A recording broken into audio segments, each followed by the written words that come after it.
Good morning પ્રિય વિદ્યાર્થીઓ, chapter number 13 ન્યુક્લિયસમાં હવે આપણે આગળ સરસ મજાના એવા 19મી થિયરી આલ્ફા ક્ષય એટલે કે આલ્ફા વિભંજનની પ્રક્રિયા સમજાવો અને યોગ્ય ઉદાહરણ આપો. આલ્ફા વિભંજનની પ્રક્રિયા સમજાવો અને યોગ્ય ઉદાહરણ આપો. તો યાદ રાખો કે આલ્ફા વિભંજનની પ્રક્રિયામાં કોઈ અસ્થાયી ન્યુક્લિયસ તેની જાતે જ નવા ન્યુક્લિયસમાં રૂપાંતર પામે છે અને આલ્ફા કણ ઉત્સર્જિત કરે છે. તો બોલો, આલ્ફા ક્ષય એટલે કે આલ્ફા વિભંજનની પ્રક્રિયામાં કોઈ અસ્થાયી ન્યુક્લિયસ તેની જાતે જ નવા ન્યુક્લિયસમાં રૂપાંતર પામે છે અને આલ્ફા કણનું ઉત્સર્જન કરે છે. આલ્ફા કણ એ હિલિયમનો ન્યુક્લિયસ છે. આલ્ફા કણ એ હિલિયમનો ન્યુક્લિયસ છે અને આલ્ફા બરાબર 2He4. બોલો, આલ્ફા કણ એ હિલિયમનો ન્યુક્લિયસ છે અને આલ્ફા એટલે 2He4. બીજું એક પ્રક્રિયા હું તમને સમજાવું છું. ZX એ કોઈ તત્વ છે જેનો પરમાણુ ક્રમાંક Z, પરમાણુ દળાંક A છે.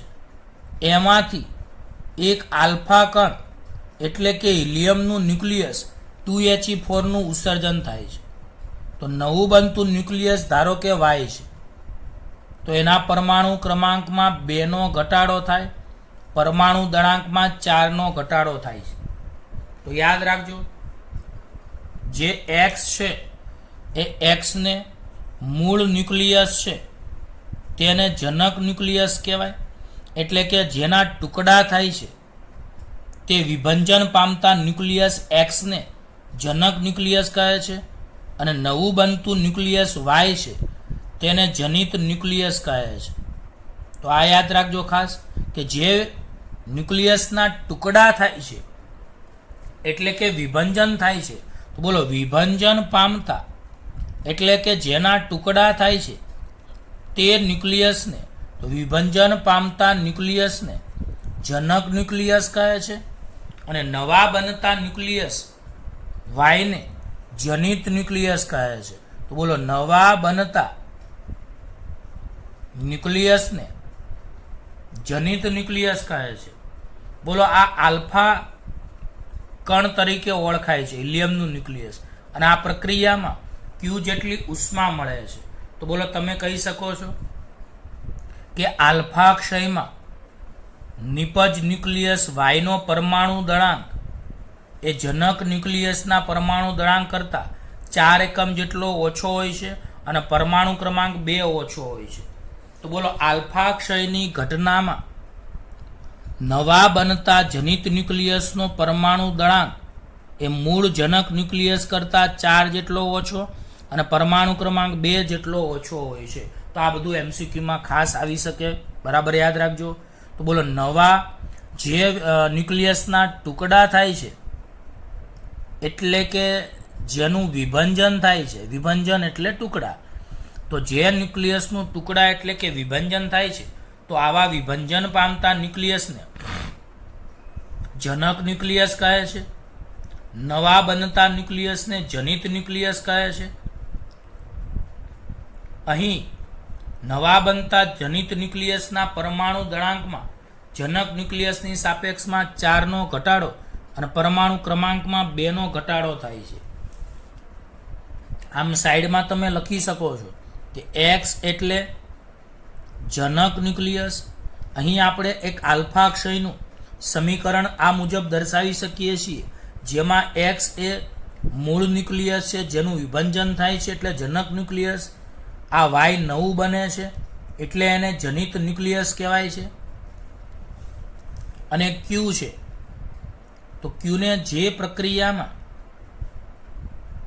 છૂટી પડતી કુલ ગતિ ઉર્જા દર્શાવે છે. તો બોલો ક્યુ એ પ્રક્રિયામાં છૂટી પડતી કુલ ગતિ ઉર્જા દર્શાવે છે, જે આઇન્સ્ટાઈનના દળ અને ઉર્જાના સંબંધ પરથી નક્કી કરી શકાય છે. આપણે ક્યુ બરાબર ડેલ્ટા એમસી સ્ક્વેર સૂત્રના ઘણા બધા દાખલા ભણ્યા છીએ. તો અહીંયા ક્યુ બરાબર ડેલ્ટા એમ એટલે દળનો તફાવત એટલે પ્રક્રિયક માઇનસ નિપજ. તો બોલો ડેલ્ટા એમ એટલે પ્રક્રિયકનું દળ એટલે mx, નિપજમાં my અને mhe ઇન્ટુ સી સ્ક્વેર. તો બોલો અહીંયા પ્રક્રિયક એટલે mx, નિપજ એટલે my અને m હિલિયમ. તો બોલો ક્યુ બરાબર જ્યાં તમે આવું કહી શકો છો કે mx એટલે જનક ન્યુક્લિયસનું દળ, my એટલે જનિત ન્યુક્લિયસનું દળ અને m હિલિયમ એટલે આલ્ફા કણનું દળ અને સી એટલે શૂન્યાવકાશમાં પ્રકાશની ઝડપ. તો બોલો mx એટલે જનક ન્યુક્લિયસનું દળ, my એટલે જનિત ન્યુક્લિયસનું દળ, mhe એટલે આલ્ફા કણનું દળ, સી એટલે શૂન્યાવકાશમાં પ્રકાશની ઝડપ. બીજી એક વાત યાદ રાખો કે જો મૂળ ન્યુક્લિયસ સ્થિર હોય, જો મૂળ ન્યુક્લિયસ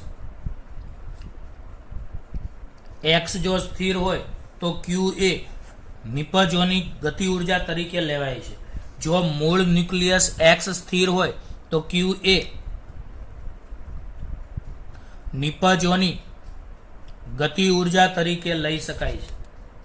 તો બોલો જો મૂળ ન્યુક્લિયસ x સ્થિર હોય તો ક્યુ એ એની નિપજોની કુલ ગતિ ઉર્જા તરીકે લઈ શકાય છે.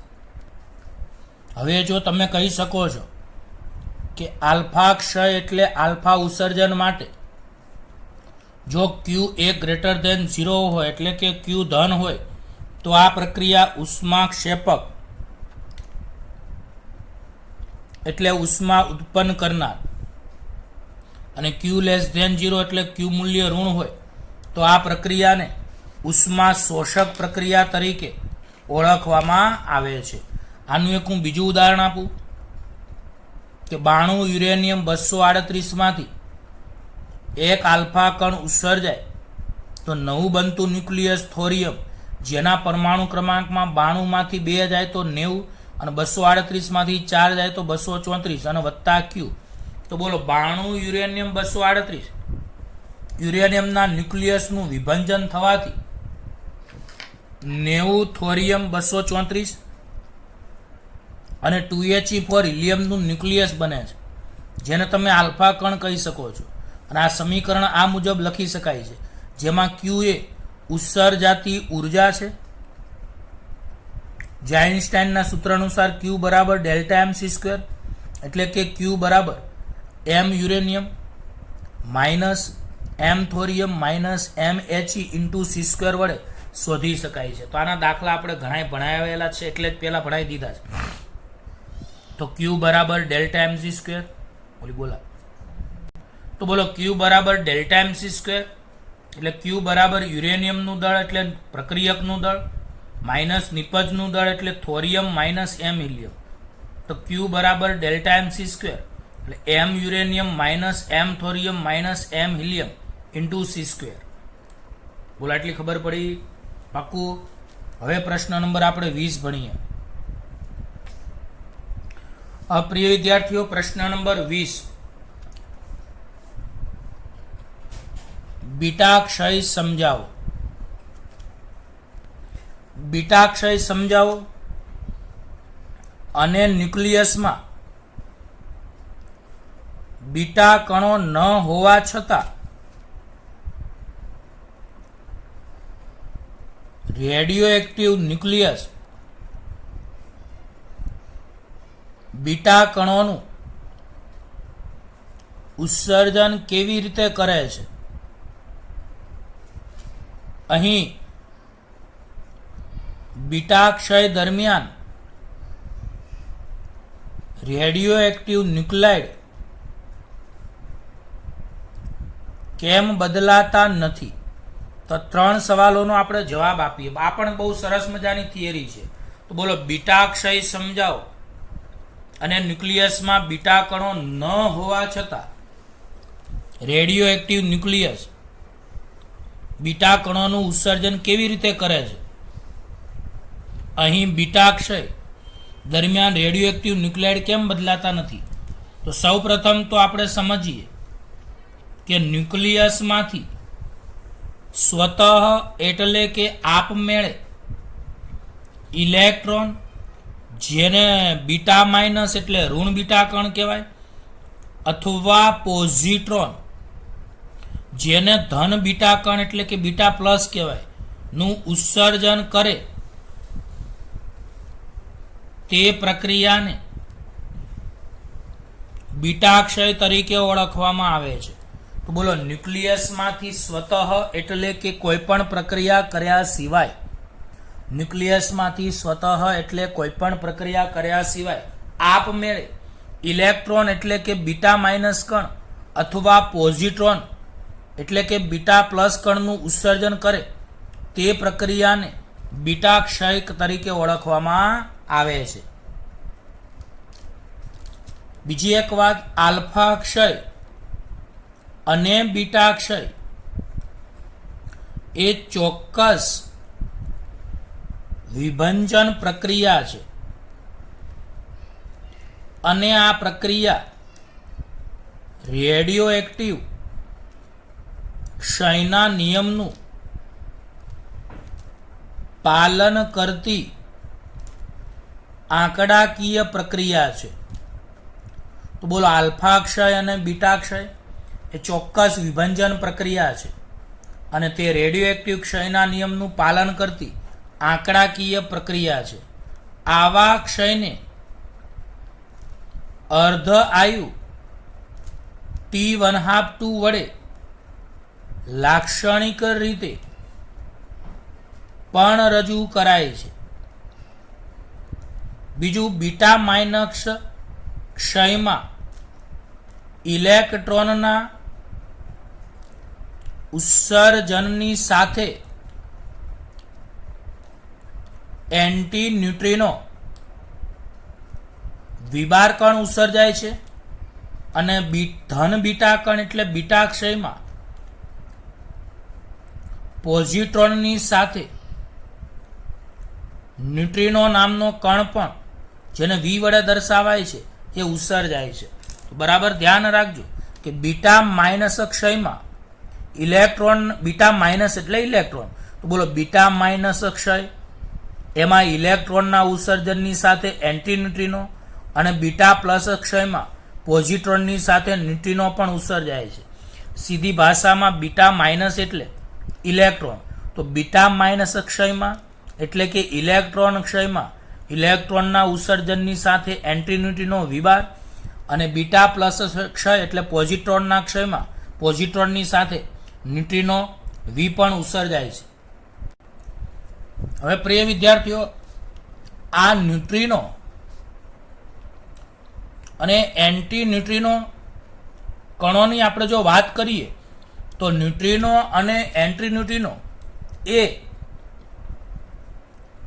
ઇલેક્ટ્રોનના દળની સરખામણીમાં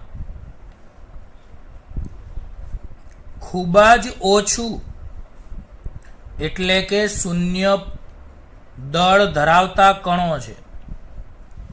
તો બોલો, ન્યુટ્રિનો અને એન્ટી ન્યુટ્રિનો એટલે કે V અને V બાર એ ઇલેક્ટ્રોનના દળની સરખામણીએ ખૂબ ઓછું એટલે કે શૂન્ય વત દળ ધરાવતા કણ છે અને તેઓ બીજા કણો સાથે નિર્બળ આંતરક્રિયા કરે છે, તેથી તેમની પરખ કરવી ખૂબ મુશ્કેલ છે. તો બોલો, ન્યુટ્રિનો અને એન્ટી ન્યુટ્રિનો એ ઇલેક્ટ્રોનના દળની સરખામણીએ ખૂબ ઓછું એટલે કે શૂન્યવત દળ ધરાવતા કણો અને તેઓ બીજા કણો સાથે નિર્બળ આંતરક્રિયા કરે છે, તેથી તેમની પરખ કરવી મુશ્કેલ છે.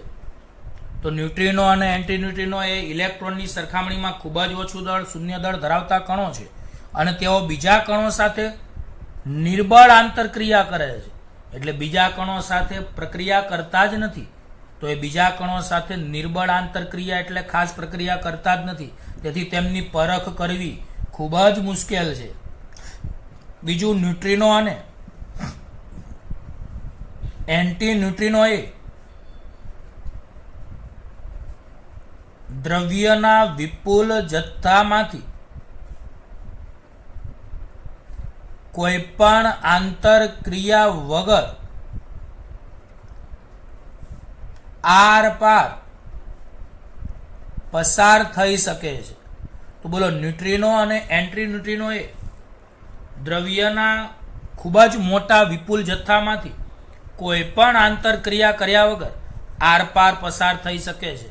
તો બોલો, ન્યુટ્રિનો અને એન્ટી ન્યુટ્રિનો એ દ્રવ્યના વિપુલ જથ્થામાંથી કોઈ પણ આંતરક્રિયા કર્યા વગર આરપાર પસાર થઈ શકે છે.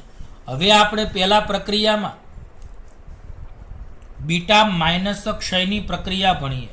માની લો કોઈ તત્વ ZXA છે, એ પ્રારંભના ન્યુક્લિયસને તમે જનક ન્યુક્લિયસ કહી શકો છો. હવે આમાંથી -1E0 કે જેને તમે બીટા માઇનસ તરીકે ઓળખી શકો છો, તેનું ઉત્સર્જન થાય તો એની સાથે V બાર એટલે એન્ટી ન્યુટ્રિનો નામનો કણ ઉત્સર્જાય. બીટા માઇનસ એટલે ઇલેક્ટ્રોન. તો અહીંયા નવું બનતું જે ન્યુક્લિયસ છે તેને જનિત ન્યુક્લિયસ કહેવાય, જેના પરમાણુ દળાંકમાં કોઈ ફેરફાર થતો નથી, પણ પરમાણુ ક્રમાંકમાં એકનો વધારો થાય. આવું કેમ?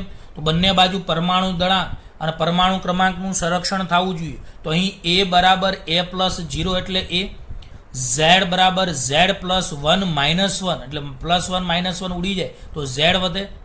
આવી રીતે ન્યુક્લિયર પ્રક્રિયા લખાય છે. તો બોલો, બીટા માઇનસ ક્ષયમાં જનિત ન્યુક્લિયસનો પરમાણુ દળાંક એ જનક ન્યુક્લિયસના પરમાણુ દળાંક એ જેટલો અફર એટલે કે અચળ રહે છે, પરંતુ જનક ન્યુક્લિયસના પરમાણુ ક્રમાંક Z કરતાં જનિત ન્યુક્લિયસના પરમાણુ ક્રમાંકમાં એકનો વધારો થાય છે. તેનું સામાન્ય સમીકરણ આ મુજબ લખાય છે. ફરીવાર, બીટા માઇનસ ક્ષય પ્રક્રિયામાં જનિત ન્યુક્લિયસનો પરમાણુ દળાંક એ જનક ન્યુક્લિયસના પરમાણુ દળાંક જેટલો અફર એટલે કે અચળ રહે છે, પરંતુ જનક ન્યુક્લિયસના પરમાણુ ક્રમાંક Z કરતાં જનિત ન્યુક્લિયસનો પરમાણુ ક્રમાંક 1 જેટલો વધારે છે.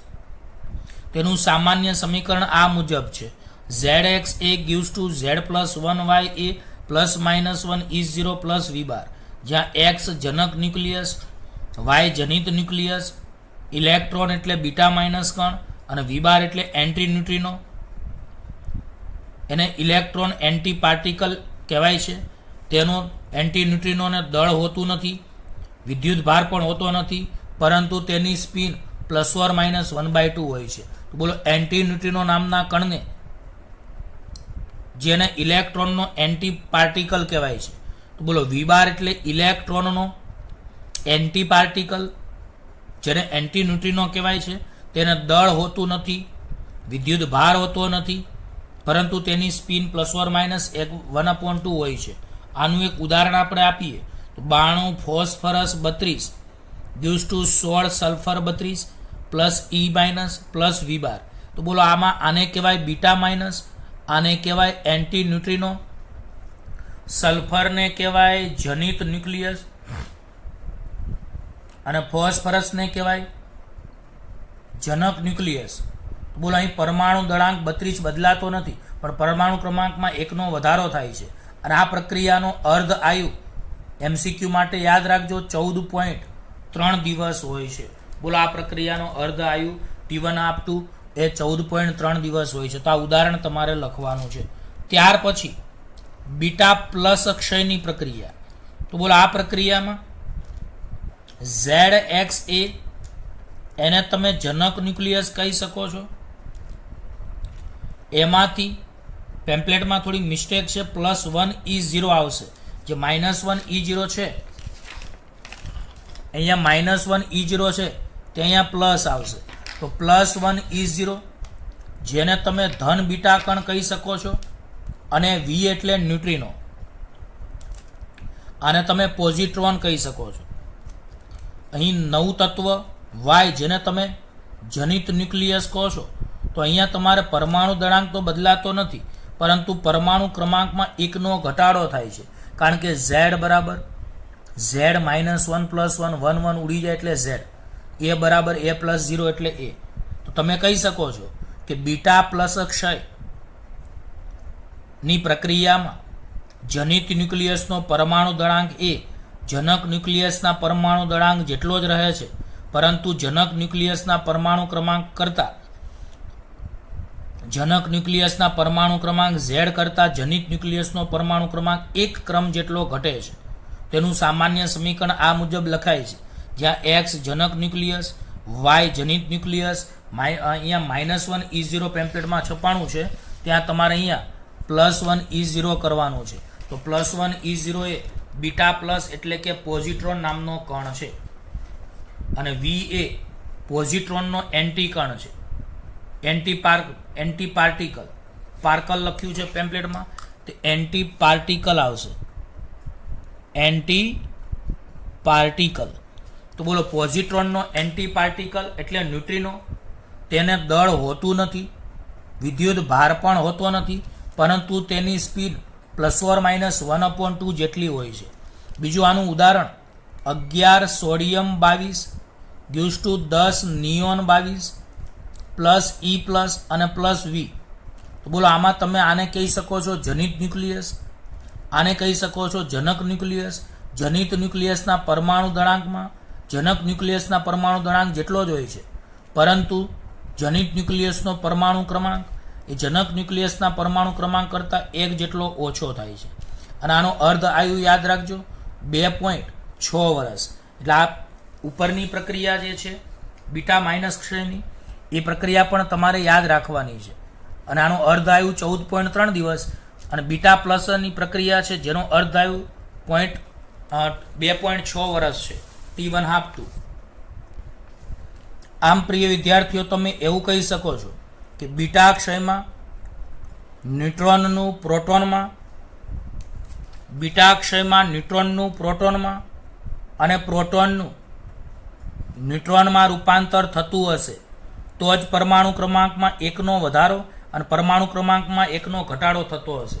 તો બોલો બીટા ક્ષયમાં ન્યુટ્રોનનું પ્રોટોનમાં, પ્રોટોનનું ન્યુટ્રોનમાં રૂપાંતર થાય છે, અને પ્રોટોન અને ન્યુટ્રોનના દળ, પ્રોટોન અને ન્યુટ્રોનના દળ લગભગ સમાન છે. આથી કહી શકાય કે ન્યુક્લિયાઇડનો પરમાણુ દળ A બરાબર Z+N બદલાતો નથી. બોલો પ્રોટોનના અને ન્યુટ્રોનના દળ લગભગ સમાન છે, આથી ન્યુક્લિયાઇડનો પરમાણુ દળ A બરાબર Z+N બદલાતો નથી. હવે પ્રશ્ન નંબર 21 વિદ્યાર્થી મિત્રો ધ્યાન આપજો બરાબર, કે બીટા ક્ષયમાં મૂળભૂત ન્યુક્લિયર પ્રક્રિયાઓ સમીકરણ આપી સમજાવો. તો બોલો બીટા ક્ષયમાં મૂળભૂત ન્યુક્લિયર પ્રક્રિયાઓ સમીકરણ આપી સમજાવો. તો યાદ રાખજો કે ન્યુક્લિયસમાં ઇલેક્ટ્રોન, પોઝિટ્રોન્સ કે ન્યુટ્રિનો હોતા નથી, તેમ છતાં તેઓ આ કણોનું ઉત્સર્જન કરે છે. બોલો ન્યુક્લિયસમાં નથી ઇલેક્ટ્રોન હોતો એટલે કે બીટા માઇનસ, નથી પોઝિટ્રોન હોતો એટલે કે બીટા પ્લસ, નથી ન્યુટ્રિનો કે એન્ટી ન્યુટ્રિનો હોતા, તેમ છતાં ન્યુક્લિયસ એ આ કણોનું ઉત્સર્જન કરે છે. તો બોલો, ન્યુક્લિયસમાં ઇલેક્ટ્રોન એટલે બીટા માઇનસ હોતા નથી, પોઝિટ્રોન્સ એટલે બીટા પ્લસ હોતા નથી, ન્યુટ્રિનો કે એન્ટી ન્યુટ્રિનો વી કે વિબાર હોતા નથી. તેમ છતાં આ કણોનું તેઓ ઉત્સર્જન કરે છે. જો અસ્થાયી ન્યુક્લિયસમાં વધારાનો ન્યુટ્રોન હોય તો તેને સ્થાયી થવા માટે આ ન્યુટ્રોનનું પ્રોટોનમાં આપમેળે રૂપાંતર થાય છે, જેને નીચેના સમીકરણ વડે રજૂ કરી શકાય છે. બોલો, અસ્થાયી ન્યુક્લિયસમાં જો વધારાનો ન્યુટ્રોન હોય તો સ્થાયી થવા માટે આ ન્યુટ્રોનનું પ્રોટોનમાં રૂપાંતર થાય છે. બોલો, જો એક ન્યુટ્રોનનું પ્રોટોનમાં રૂપાંતર થાય તો ઇલેક્ટ્રોન એટલે કે ઋણ બીટા કણ અને વિબાર એટલે કે એન્ટી ન્યુટ્રિનો નામનો કણ ઉત્સર્જાય છે અને પ્રોટોન વધે છે એટલે પરમાણુ ક્રમાંકમાં એકનો વધારો થાય છે.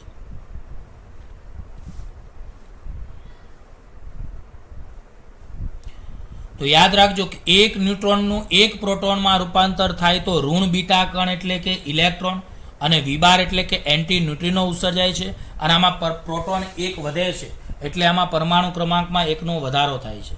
આવી જ રીતે જો અસ્થાયી ન્યુક્લિયસમાં વધારાનો પ્રોટોન હોય તો પણ આ પ્રોટોન ઉત્સર્જાયને એટલે કે ક્ષય પામીને ન્યુટ્રોનમાં આપમેળે રૂપાંતર થાય છે અને આ પ્રક્રિયામાં પ્રોટોનનું ન્યુટ્રોનમાં રૂપાંતર થાય તો E+ એટલે કે ધન બીટા કણ એટલે કે પોઝિટ્રોન ઉત્સર્જાય છે અને એની સાથે ન્યુટ્રિનો નામનો કણ ઉત્સર્જાય છે. પરંતુ અહીં ન્યુટ્રોનમાં રૂપાંતર થાય એટલે પરમાણુ ક્રમાંકમાં એકનો ઘટાડો થાય છે. આમ કહી શકાય કે મુક્ત ન્યુટ્રોન પ્રોટોનમાં ક્ષય પામે છે, મુક્ત ન્યુટ્રોન પ્રોટોનમાં ક્ષય પામે છે અને પ્રોટોનને ક્ષય પામીને ન્યુટ્રોનમાં રૂપાંતર થવાની પ્રક્રિયા એ માત્ર ન્યુક્લિયસની અંદર જ થાય છે, કારણ કે પ્રોટોનનું દળ ન્યુટ્રોનના દળ કરતાં થોડુંક ઓછું છે, તેથી પ્રોટોનનો ક્ષય શક્ય નથી. તો યાદ રાખજો કે મુક્ત ન્યુટ્રોન એ પ્રોટોનમાં ક્ષય પામે છે, પરંતુ પ્રોટોનનું ક્ષય પામીને ન્યુટ્રોનમાં જે રૂપાંતર થાય આ પ્રક્રિયા માત્ર અને માત્ર ન્યુક્લિયસની અંદર જ થાય છે, કારણ કે પ્રોટોન એ મુક્ત અવસ્થામાં હોતો નથી અને વળી પ્રોટોનનું દળ એ ન્યુટ્રોનના દળ કરતાં થોડુંક ઓછું હોય છે, તેથી પ્રોટોનનું ક્ષય બહાર શક્ય નથી. ફરીવાર કે ન્યુટ્રોન કુદરતમાં મુક્ત અવસ્થામાં મળી રહે છે, ન્યુટ્રોન કુદરતમાં મુક્ત અવસ્થામાં મળી રહે છે તો ન્યુટ્રોનનું પ્રોટોનમાં રૂપાંતર થાય છે.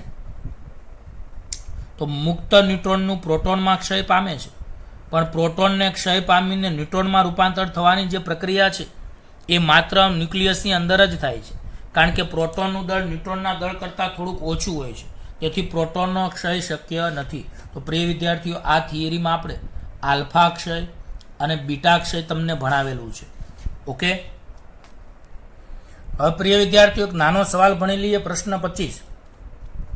એક પરમાણુ દળાંક A બરાબર 240 અને ન્યુક્લિયન દીઠ બંધન ઉર્જા 7.6 મેગા ઇલેક્ટ્રોન વોલ્ટ વાળા ન્યુક્લિયસનું પરમાણુ દળાંક A બરાબર 120, એમાં ન્યુક્લિયન દીઠ બંધન ઉર્જા 8.5 મેગા ઇલેક્ટ્રોન વોલ્ટમાં વિભાજન થાય છે. તો આ પ્રક્રિયામાં મુક્ત થતી ઉર્જા ગણો. તો યાદ રાખજો, અહીંયા એક પરમાણુ દળાંક A બરાબર 120 અને ન્યુક્લિયન દીઠ બંધન ઉર્જાવાળા બે ન્યુક્લિયસમાં વિભાજન થાય છે, એટલે આવા બે પરમાણુ મળશે. તો બોલો, એક પરમાણુ દળાંક A બરાબર 240 આપેલો છે.